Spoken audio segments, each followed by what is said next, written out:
Laetitia Hallyday pourquoi elle n'est pas totalement à l'abri d'une procédure de Jade et Joy contre elle.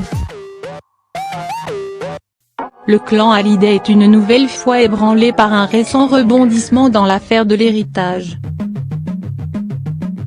Selon les informations de BFM TV, Laura Smith et David Hallyday auraient émis le souhait de faire geler les royalties des albums de l'interprète de Je te promets. Un nouveau coup dur pour la maman de Jade et Joy, seule bénéficiaire de l'héritage du défunt, qui n'est pas à l'abri d'une autre procédure engendrée par ses propres filles.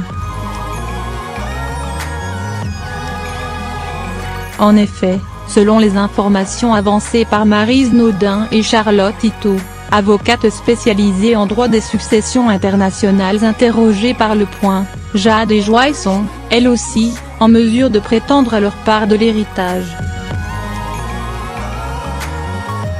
Mais sans, à un certain âge, ce n'est que lorsque les filles de Johnny auront atteint l'âge de 25 ans qu'elles pourront recevoir des distributions permettant de couvrir leurs besoins, ont précisé les juristes.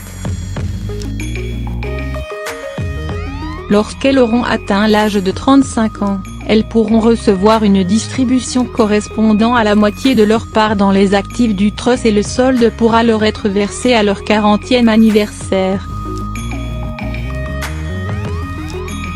Pour le moment, Joy et Jade, âgés respectivement de 10 et 14 ans, sont à l'abri, grâce aux différents testaments signés par Johnny Hallyday avant son décès.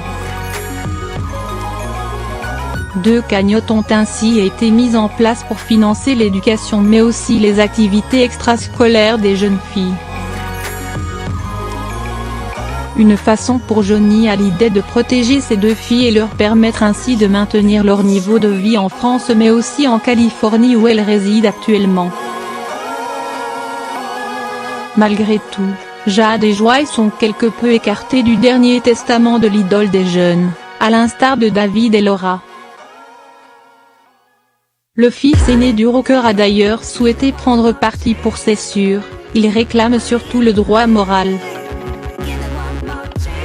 Et là où il est très élégant, c'est qu'il demande à ce que Jade et Joy, qui ont aussi été déshéritées, soient partie prenante dans ce droit moral, a confié le Naluto, reporter au Figaro dans l'émission C'est à vous sur France 5 le 9 octobre dernier.